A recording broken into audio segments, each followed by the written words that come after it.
ನಮಸ್ಕಾರ ಸ್ನೇಹಿತರೆ, ಅನಂ ಜ್ಯೋತಿ ಚಾನಲ್ಗೆ ಸ್ವಾಗತ. ಸ್ನೇಹಿತರೆ, ಸುಬ್ರಹ್ಮಣ್ಯ ಷಷ್ಠಿ ಅಥವಾ ಸ್ಕಂದ ಷಷ್ಠಿ, ಇದನ್ನು ಚಂಪಾ ಷಷ್ಠಿ ಅಂತ ಕೂಡ ಕರೀತಾರೆ. ಇದೇ ತಿಂಗಳು ನವೆಂಬರ್ 25 ಹಾಗೂ 26 ಎರಡರಲ್ಲಿ ಯಾವ ದಿವಸ ಆಚರಣೆ ಮಾಡಬೇಕಂತ ಇವತ್ತಿನ ವಿಡಿಯೋದಲ್ಲಿ ತಿಳಿಸ್ಕೊಡ್ತಾ ಇದ್ದೀನಿ. ಈ ಸ್ಕಂದ ಷಷ್ಠಿ ಅಥವಾ ಚಂಪಾ ಷಷ್ಠಿ ತಿಥಿ ಪ್ರಾರಂಭ ಆಗ್ತಾ ಇರೋದು ಮಂಗಳವಾರ ನವೆಂಬರ್ 25ನೇ ತಾರೀಕು ರಾತ್ರಿ 10:57 ಈ ಷಷ್ಠಿ ತಿಥಿ ಪ್ರಾರಂಭ ಆಗ್ತಾ ಇದೆ. ಇನ್ನು ಮುಕ್ತಾಯ ಆಗ್ತಾ ಇರೋಂಥದ್ದು 26ನೇ ತಾರೀಕು ಮಧ್ಯರಾತ್ರಿ 12:02. 12 ಗಂಟೆ ದಾಟಿರೋದ್ರಿಂದ ಅದನ್ನು 27ನೇ ತಾರೀಕು ನವೆಂಬರ್ ಅಂತಲೇ ಕನ್ಸಿಡರ್ ಮಾಡಬೇಕಾಗತ್ತೆ. ಆದ್ದರಿಂದ ಯಾವಾಗಲೂ ಕೂಡ ಷಷ್ಠಿ ತಿಥಿ ಹೆಚ್ಚು ಯಾವ ದಿವಸ ಬಂದಿರುತ್ತೋ ಅದೇ ದಿವಸ ನಾವು ಆಚರಣೆಯನ್ನು ಮಾಡಬೇಕಾಗತ್ತೆ. ಮಂಗಳವಾರ 25ನೇ ತಾರೀಕು ಷಷ್ಠಿ ತಿಥಿ ಪ್ರಾರಂಭ ಆಗೋದು ರಾತ್ರಿ 10:57 ಆಗಿರೋದ್ರಿಂದ ನಾವು ಬುಧವಾರ ಬೆಳಗ್ಗೆ ಈ ಒಂದು ಷಷ್ಠಿಯನ್ನು ಆಚರಣೆ ಮಾಡಬೇಕಾಗತ್ತೆ. ನೀವು ಹುತ್ತಕ್ಕೆ ಪೂಜೆಯನ್ನು ಮಾಡಿಕೊಂಡು ತನಿ ಎರೆದು ಬರೋಂಥವರು 26ನೇ ತಾರೀಕು ಬುಧವಾರ ಬೆಳಗ್ಗೆ ಮಾಡಬೇಕಾಗತ್ತೆ. ಹುತ್ತಕ್ಕೆ ಹಾಲನ್ನು ಎರೆದು ಪೂಜೆಯನ್ನು ಮಾಡೋಂಥವರು ಆ ದಿವಸ ಉಪವಾಸ ಇದ್ದು ಮಾಡಬೇಕಾಗತ್ತೆ. ನಿಮ್ಮ ಮನೆಗಳಲ್ಲಿ ಹಿಂದಿನ ಕಾಲದಿಂದ ಯಾವ ರೀತಿ ಆಚರಣೆಯನ್ನು ಮಾಡ್ಕೊಂಡು ಬಂದಿದ್ದೀರೋ ಆ ರೀತಿ ನೀವು ಮಾಡಬೇಕಾಗತ್ತೆ. ಇನ್ನು ಈ ದಿವಸ ನೀವು ಬೆಳಗ್ಗಿನಿಂದ ಸಂಜೆ 7 ಗಂಟೆವರೆಗೂ ಕೂಡ ಉಪವಾಸ ಇದ್ದರೆ ಬಹಳನೇ ಒಳ್ಳೆಯದು. ಇನ್ನು ಹುತ್ತಕ್ಕೆ ತನಿ ಎರೆಯೋದಕ್ಕೆ ಅಂತ ಹೋಗುವಂಥವರು 3 ಬಗೆಯ ಹಣ್ಣುಗಳನ್ನು ಸಣ್ಣದಾಗಿ ಕತ್ತರಿಸಿ ತೆಗೆದುಕೊಂಡು ಹೋಗಬೇಕಾಗತ್ತೆ. ಅದೇ ರೀತಿ ಹಸಿ ಅಕ್ಕಿ ಹಿಟ್ಟಿನ ತಂಬಿಟ್ಟು, ಹಾಗೆ ಕಪ್ಪು ಎಳ್ಳಿನಿಂದ ಮಾಡಿರುವಂಥ ಚಿಗಳಿ ಉಂಡೆಯನ್ನು ಕೂಡ ಮಾಡ್ತಾರೆ. ಆ ಹಣ್ಣಿನ ಜೊತೆಯಲ್ಲಿ ನೀವು ಸೌತೆಕಾಯಿಯನ್ನು ಕೂಡ ಹೋಳುಗಳನ್ನಾಗಿ ಮಾಡಿ ತೆಗೆದುಕೊಂಡು ಹೋಗಬೇಕಾಗತ್ತೆ. ಅದೇ ರೀತಿ ನೀವು ಕಡಲೆಕಾಳು ಹಾಗೂ ಅಕ್ಕಿಯನ್ನು ರಾತ್ರಿ ನೆನೆಸ್ಬಿಟ್ಟು ಬೆಳಗ್ಗೆ ಅದನ್ನು ಪೂಜೆಗೆ ತೆಗೆದುಕೊಂಡು ಹೋಗಿ ಅದನ್ನು ಕೂಡ ಹುತ್ತಕ್ಕೆ ಹಾಕಿ ಬರಬೇಕಾಗತ್ತೆ. ಇನ್ನು ಹುತ್ತದಲ್ಲಿ ನೀವು ಪೂಜೆ ಮಾಡಬೇಕಾದಂಥ ವಿಧಾನ ಅಂತ ಹೇಳಿದ್ರೆ, ನೀವು ಹುತ್ತಕ್ಕೆ ಆದಷ್ಟು ಪೂಜೆಯನ್ನು ಮಾಡೋದು ಬಹಳನೇ ಒಳ್ಳೆಯದು. ನಿಮ್ಮ ಮನೆ ಇರೋಂಥ ಜಾಗದಲ್ಲಿ ಸುತ್ತಮುತ್ತ ಎಲ್ಲೂ ಕೂಡ ಹುತ್ತ ಸಿಗಲಿಲ್ಲ ಅಂತ ಹೇಳಿದ್ರೆ ನೀವು ನಾಗರಕಲ್ಲಿಗೆ ಹಾಲನ್ನು ಎರೆದು ಪೂಜೆಯನ್ನು ಮಾಡ್ಬೋದು. ಕೆಲವರು ಮನೆಯಲ್ಲೇ ಆ ನಾಗರ ವಿಗ್ರಹವನ್ನು ಇಟ್ಕೊಂಡು ಕೂಡ ಮಾಡ್ತಾರೆ. ಆದರೆ ನಿಮ್ಮ ಮನೆತನದಲ್ಲಿ ಅದು ಹಿಂದಿನಿಂದ ಅದನ್ನು ಇಟ್ಟು ಪೂಜೆ ಮಾಡೋಂಥ ಪದ್ಧತಿ ನಡ್ಕೊಂಡು ಬಂದಿದೆ ಅಂತ ಹೇಳಿದ್ರೆ ಮಾತ್ರ ನೀವು ಅದನ್ನು ಮನೆಯಲ್ಲಿಟ್ಟು ಪೂಜೆಯನ್ನು ಮಾಡಬೇಕಾಗತ್ತೆ. ಯಾಕೆಂದರೆ ಅದಕ್ಕೆ ತನ್ನದೇ ಆದಂಥ ನಿಯಮಗಳಿರುತ್ತೆ. ಅದನ್ನು ನೀವು ಪಾಲನೆ ಮಾಡಿನೇ ಪೂಜೆಯನ್ನು ಮಾಡಬೇಕಾಗತ್ತೆ. ಆದ್ದರಿಂದ ಸುಮ್ಮನೆ ಅದನ್ನು ತಂದಿಟ್ಕೊಂಡು ಹಾಲೆರೆದು ಪೂಜೆ ಮಾಡೋದು, ಆ ರೀತಿ ಮಾಡೋದಕ್ಕೆ ಹೋಗಬೇಡಿ. ನಿಮ್ಮ ಮನೆಯಲ್ಲಿ ಹಿರಿಯರು ಹಿಂದಿನಿಂದ ಅದನ್ನು ನಡೆಸ್ಕೊಂಡು ಬಂದಿದ್ದರೆ ಮಾತ್ರ ಅದನ್ನು ಮಾಡಿ ಅವ್ರ ಹತ್ರ ಕೂಡ ಕೇಳಿ ತಿಳ್ಕೊಂಡು ಆ ನಂತರ ಅದನ್ನು ನಿಯಮಬದ್ಧವಾಗಿ ಮಾಡಬೇಕಾಗತ್ತೆ. ಸುಮ್ಮನೆ ಆ ರೀತಿ ಮಾಡೋದಕ್ಕೆ ಹೋಗಬೇಡಿ. ನೀವು ನಾಗರಕಲ್ಲಿಗೆ ಅಥವಾ ಆ ದಿವಸ ಹುತ್ತಕ್ಕೆ ಹೋಗಿ ತನಿ ಎರೆದು ಬರಬೇಕಾಗತ್ತೆ. ನೀವು ಹುತ್ತಕ್ಕೆ ಹೋಗೋದಾದರೆ ಅಲ್ಲಿನ ಜಾಗವನ್ನು ಮೊದಲೇ ಸ್ವಚ್ಛ ಮಾಡಿರ್ತಾರೆ, ಅಥವಾ ನೀವೇ ಅದನ್ನು ಸುತ್ತಮುತ್ತ ಸ್ವಲ್ಪ ಸ್ವಚ್ಛ ಮಾಡಿ ನೀರನ್ನು ತೆಗೆದುಕೊಂಡು ಹೋಗಬೇಕಾಗತ್ತೆ. ಒಂದು ತಂಬಿಗೆಯಲ್ಲಿ ನೀರನ್ನು ಚಿಮುಕಿಸಿ ಅರಿಶಿಣ ಕುಂಕುಮವನ್ನು ಹಾಕಿ, ಅದೇ ರೀತಿ ಗೆಜ್ಜೆ ವಸ್ತ್ರವನ್ನು ಹಾಕಿ ಹೂವನ್ನು ಏರಿಸಿ, ಆನಂತರ ನೀವು 2 ಮಣ್ಣಿನ ದೀಪಗಳನ್ನು ತೆಗೆದುಕೊಂಡು ಹೋಗಿ ಜೊತೆಯಲ್ಲಿ ಎಣ್ಣೆಯನ್ನು ಕೂಡ ತೆಗೆದುಕೊಂಡು ಹೋಗಿ ಆ ದೀಪವನ್ನು ಹಚ್ಚೋದು ತುಂಬಾ ಒಳ್ಳೆಯದು. ನೀವು 2 ಜೋಡಿ ದೀಪನಾದರೂ ಹಚ್ಬೋದು, ಅಥವಾ 1 ದೊಡ್ಡ ದೀಪವನ್ನಾದರೂ ಕೂಡ ಹಚ್ಬೋದು. ದೀಪವನ್ನು ಹಚ್ಚಿಟ್ಟು ನೋಡಿ, ಒಂದು ಬಾಳೆ ಎಲೆಯನ್ನು ಜೊತೆಯಲ್ಲಿ ತೆಗೆದುಕೊಂಡು ಹೋಗಿ. ಯಾಕೆಂದರೆ ಆ ಮಣ್ಣಿನ ಮೇಲೆ ನೀವು ಇಡೋದಕ್ಕಿಂತ ಆ ಹುತ್ತದ ಮುಂದೆ ಒಂದು ಬಾಳೆ ಎಲೆಯನ್ನು ಹಾಸಿ ಅದರ ಮೇಲೆ ನೀವು ತಗೊಂಡು ಹೋದಂಥ 3 ಬಗೆಯ ಹಣ್ಣುಗಳನ್ನು ಇಟ್ಟು, ಅದೇ ರೀತಿಯ ಚಿಗಳಿ ಉಂಡೆ, ಸೌತೆಕಾಯಿ ಏನೆಲ್ಲ ತೆಗೆದುಕೊಂಡು ಹೋಗಿರ್ತೀರೋ ಅದನ್ನೆಲ್ಲ ಕೂಡ ಇಟ್ಟು, 2 ವೀಳ್ಯದೆಲೆ, ಅಡಿಕೆ, ಬಾಳೆಹಣ್ಣು, ಅದನ್ನು ಕೂಡ ಒಂದು ರೂಪಾಯಿ ನಾಣ್ಯವನ್ನು ಕೂಡ ಇಟ್ಬಿಟ್ಟು ಅದನ್ನು ಕೂಡ ಇಡಬೇಕಾಗತ್ತೆ. ಅದೇ ರೀತಿ ತೆಂಗಿನಕಾಯಿನ ಕೂಡ ತೆಗೆದುಕೊಂಡು ಹೋಗಿ, ಆನಂತರ ನೀವು ಎಲ್ಲವನ್ನು ಸಿದ್ಧತೆ ಮಾಡಿಕೊಂಡ ನಂತರ ಕಡ್ಡಿಯನ್ನು ಬೆಳಗಿ, ನೀವು ಧೂಪವನ್ನು ತೆಗೆದುಕೊಂಡು ಹೋಗಿದರೆ ಧೂಪವನ್ನು ಕೂಡ ಹಾಕಿ, ಆನಂತರ ನೈವೇದ್ಯವನ್ನು ಮಾಡಿ ಮಹಾಮಂಗಳಾರತಿಯನ್ನು ಮಾಡಿ, ನೀವು ತೆಗೆದುಕೊಂಡು ಹೋದಂಥ ಕಡಲೆಕಾಳು, ಅಕ್ಕಿ, ಹಾಗೆ ಸ್ವಲ್ಪ ಬಾಳೆಹಣ್ಣನ್ನು ಮೊದಲು ಆ ಹುತ್ತದ ಒಳಗಡೆ ನೀವು ಹಾಕಬೇಕಾಗತ್ತೆ.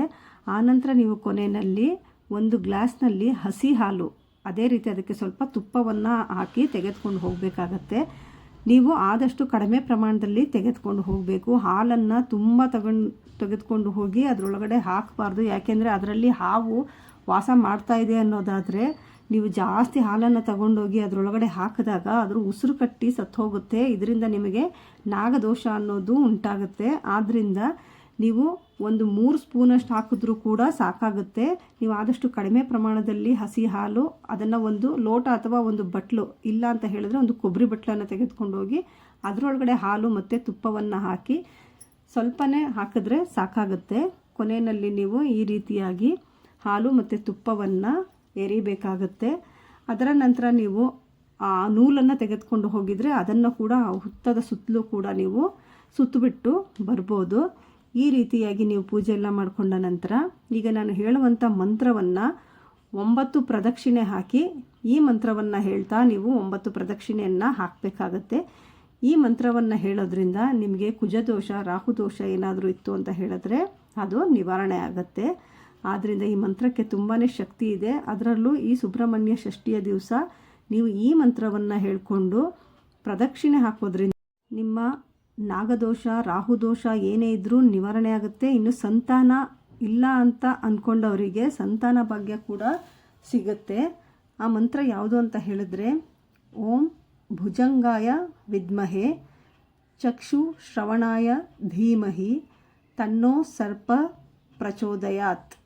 ಈ ಮಂತ್ರವನ್ನು ನೀವು ಹೇಳ್ಕೊಳ್ತಾ 9 ಪ್ರದಕ್ಷಿಣೆ ಬರಬೇಕಾಗತ್ತೆ. ನಿಮ್ಮ ಚರ್ಮ ವ್ಯಾಧಿ ಸಮಸ್ಯೆ ಇರ್ಬೋದು, ನಿಮಗೆ ಏನೇ ದೋಷಗಳಿರ್ಬೋದು, ರಾಹು ಕೇತು ಕುಜ ದೋಷ ಏನೇ ಇದ್ದರೂ ಕೂಡ ನೀವು ಅಲ್ಲಿ ನಿಂತು ಪ್ರಾರ್ಥನೆಯನ್ನು ಮಾಡಿಕೊಂಡು ಪ್ರದಕ್ಷಿಣೆಯನ್ನು ಹಾಕಿ ಬರಬೇಕಾಗತ್ತೆ.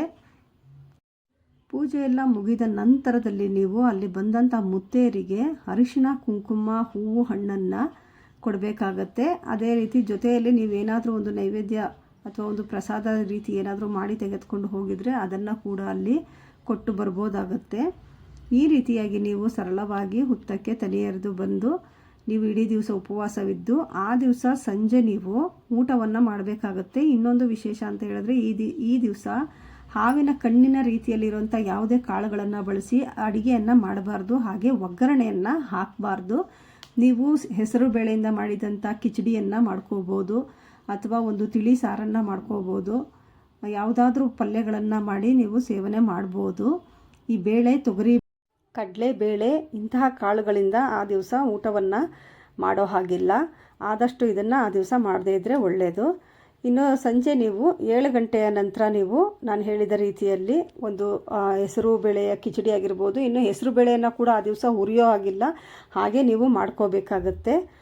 ಅದನ್ನು ಮಾಡಿಕೊಂಡು ನೀವು ಸೇವನೆಯನ್ನು ಮಾಡ್ಬೋದು. ಯಾವುದೇ ಬೇರೆ ರೀತಿಯ ಕಾಳುಗಳಿಂದ, ಅವರೆಕಾಯಿ ಆಗಿರ್ಬೋದು, ಆ ಥರದ ಒಂದು ಕಾಳುಗಳನ್ನು ನೀವು ಉಪಯೋಗಿಸಿ ಅಡುಗೆಯನ್ನು ಮಾಡ್ಕೋಬೋದು. ಈ ರೀತಿಯಾಗಿ ನೀವು ಪೂಜೆಯನ್ನು ಮಾಡಿ ಉಪವಾಸ ಇದ್ದು ಮಾಡೋದ್ರಿಂದ ನಿಮ್ಮ ಒಂದು ಆ ದೋಷಗಳೇನಿರುತ್ತೆ ಅದೆಲ್ಲವೂ ಕೂಡ ನಿವಾರಣೆ ಆಗುತ್ತೆ. ಇನ್ನು ಪೂಜೆ ಎಲ್ಲ ಮುಗಿದ ನಂತರ ನೀವು ಅಲ್ಲಿಟ್ಟಂಥ ಹಣ್ಣುಗಳಲ್ಲಿ ಒಂದು ಸ್ವಲ್ಪ ಪ್ರಮಾಣವನ್ನು ಪ್ರಸಾದವಾಗಿ ತೆಗೆದುಕೊಂಡು ಬರಬೇಕು. ಅದೇ ರೀತಿ ಆ ಹುತ್ತದ ಮಣ್ಣನ್ನು ಕೂಡ ಸ್ವಲ್ಪ ತೆಗೆದುಕೊಂಡು ಹಣೆಗೆ ಇಟ್ಕೋಬೇಕಾಗತ್ತೆ. ನಿಮ್ಮ ಏನಾದರೂ ಚರ್ಮ ಸಮಸ್ಯೆಗಳೇನಾದರೂ ಇತ್ತು ಅಂದರೆ ಆ ಹುತ್ತದ ಮಣ್ಣನ್ನು ತಂದು ಅದನ್ನು ಸ್ವಲ್ಪ ನೀರಿನಿಂದ ಅಥವಾ ಹಾಲಿನಿಂದ ಕಲಸಿಬಿಟ್ಟು ಆ ಭಾಗದಲ್ಲಿ ಹಚ್ಕೊಳ್ಳೋದ್ರಿಂದ ಆ ಚರ್ಮ ವ್ಯಾಧಿಗಳಿದ್ದರೆ ಅದು ಗುಣ ಆಗುತ್ತೆ ಅಂತ ಹೇಳ್ತಾರೆ. ಯಾಕೆಂದರೆ ಅದರಲ್ಲಿ ಔಷಧಿಯ ಗುಣ ಅನ್ನೋದು ಇರುತ್ತೆ. ಈ ರೀತಿಯಾಗಿ ನೀವು ಸರಳವಾಗಿ ಈ ಒಂದು ಷಷ್ಠಿ ಪೂಜೆಯನ್ನು ಮಾಡ್ಕೊಳ್ಳೋದ್ರಿಂದ ನಿಮ್ಮ ರಾಹು ದೋಷಗಳಿದ್ದರೆ ನಿವಾರಣೆ ಆಗುತ್ತೆ. ಅದೇ ರೀತಿ ಕುಜದೋಷ, ಕೇತು ದೋಷ ಯಾವುದಿದ್ರೂ ಕೂಡ ನಿವಾರಣೆ ಆಗುತ್ತೆ. ನಿಮ್ಮ ಚರ್ಮ ವ್ಯಾಧಿಗಳು ಕೂಡ ನಿವಾರಣೆ ಆಗುತ್ತೆ. ಈ ರೀತಿಯಾಗಿ ಸರಳವಾಗಿ ನೀವು ಈ ಒಂದು ಷಷ್ಠಿ ಪೂಜೆಯನ್ನು ಹುತ್ತದಲ್ಲಿ ಹೋಗ್ಬಿಟ್ಟು ಮಾಡ್ಕೋಬೇಕಾಗತ್ತೆ. ಇನ್ನು ಹುತ್ತಕ್ಕೆ ಹೋಗದೇ ಇದ್ದಂಥವರು ಮನೆಯಲ್ಲಿ ಸುಬ್ರಹ್ಮಣ್ಯ ಸ್ವಾಮಿಯ ಫೋಟೋ ಅಥವಾ ಕುಕ್ಕೆ ಸುಬ್ರಹ್ಮಣ್ಯದಿಂದ ತಂದಂಥ ಫೋಟೋ ಇದ್ದರೆ ಆ ಫೋಟೋವನ್ನು ಇಟ್ಟು ಈಗ ನಾನು ಹೇಳಿದಂಥ ಹುತ್ತಕ್ಕೆ ತೆಗೆದುಕೊಂಡು ಹೋಗಬೇಕಾದಂಥ ಎಲ್ಲ ನೈವೇದ್ಯ ವಸ್ತುಗಳು ಎಲ್ಲವನ್ನು ಕೂಡ ಮನೆಯಲ್ಲೇ ಇಟ್ಬಿಟ್ಟು ನೀವು ಪೂಜೆಯನ್ನು ಸರಳವಾಗಿ ನೆರವೇರಿಸ್ಕೋಬೋದು. ಇನ್ನು ಮನೆಯಲ್ಲೇ ನಾಗರ ವಿಗ್ರಹ ಇಟ್ಬಿಟ್ಟು ಹಾಲು ಎರೆಯೋದಿದ್ದರೆ ಅದನ್ನು ನಿಮ್ಮ ಮನೆಯ ಹಿರಿಯರನ್ನು ಕೇಳಿಬಿಟ್ಟೆ ನೀವು ಮಾಡಬೇಕಾಗತ್ತೆ. ಸುಮ್ಮನೆ ಬೇರೆ ಯಾರೋ ಮಾಡ್ತಾರೆ ಅಂತ ನೀವು ಕೂಡ ಮಾಡೋದಕ್ಕೆ ಹೋಗಬೇಡಿ. ನಿಮ್ಮ ಮನೇಲಿ ಆ ಪದ್ಧತಿ ಇದ್ದರೆ ಮಾತ್ರ ಮಾಡಬೇಕಾಗತ್ತೆ. ಯಾಕೆಂದರೆ ಅದಕ್ಕೆ ಆದ ನೇಮ ನಿಷ್ಠೆಗಳು ಅನ್ನೋದು ಇರುತ್ತೆ. ಆದ್ದರಿಂದ ಹಿರಿಯರನ್ನು ಕೇಳಿಬಿಟ್ಟು ಮಾಡಿ, ಅಥವಾ ನೀವು ಸರಳವಾಗಿ ಆ ಫೋಟೋಗೇ ಈಗ ನಾನು ಹೇಳಿದಂಥ ಎಲ್ಲ ನೈವೇದ್ಯವನ್ನು ಇಟ್ಬಿಟ್ಟು ನೀವು ಪೂಜೆಯನ್ನು ಮಾಡಿದರೂ ಕೂಡ ಸಾಕಾಗತ್ತೆ. ಈ ರೀತಿಯಾಗಿ ನೀವು ಈ ಸುಬ್ರಹ್ಮಣ್ಯ ಷಷ್ಠಿಯನ್ನು ಸರಳವಾಗಿ ಆಚರಣೆ ಮಾಡ್ಕೋಬೋದು. ನೋಡಿದ್ರಲ್ಲ ಸ್ನೇಹಿತರೆ, ಯಾವ ರೀತಿ ಸರಳವಾಗಿ ಹುತ್ತಕ್ಕೆ ಹಾಲೆರಿಬೇಕು, ಮನೆಯಲ್ಲಿ ಪೂಜೆ ಮಾಡಬೇಕಂತ ತಿಳಿಸ್ಕೊಟ್ಟಿದ್ದೀನಿ. ಈ ವಿಡಿಯೋ ನಿಮಗೆ ಇಷ್ಟ ಆಗಿದರೆ ಲೈಕ್ ಮಾಡಿ, ಬೇರೆಯವ್ರಿಗೂ ಶೇರ್ ಮಾಡಿ. ಸಬ್ಸ್ಕ್ರೈಬ್ ಮಾಡದೆ ನೋಡ್ತಾ ಇದ್ದರೆ ಈಗಲೇ ಸಬ್ಸ್ಕ್ರೈಬ್ ಮಾಡಿ. ನಿಮ್ಮ ಅನಿಸಿಕೆಗಳನ್ನು ಕಮೆಂಟ್ ಮಾಡಿ ತಿಳಿಸಿ. ಮತ್ತೊಂದು ಹೊಸ ವಿಡಿಯೋ ಜೊತೆ ಮತ್ತೆ ಭೇಟಿ ಮಾಡೋಣ. ಅಲ್ಲಿವರೆಗೂ ನಮಸ್ಕಾರ. ಸರ್ವೇ ಜನ ಸುಖಿನೋ ಭವಂತು.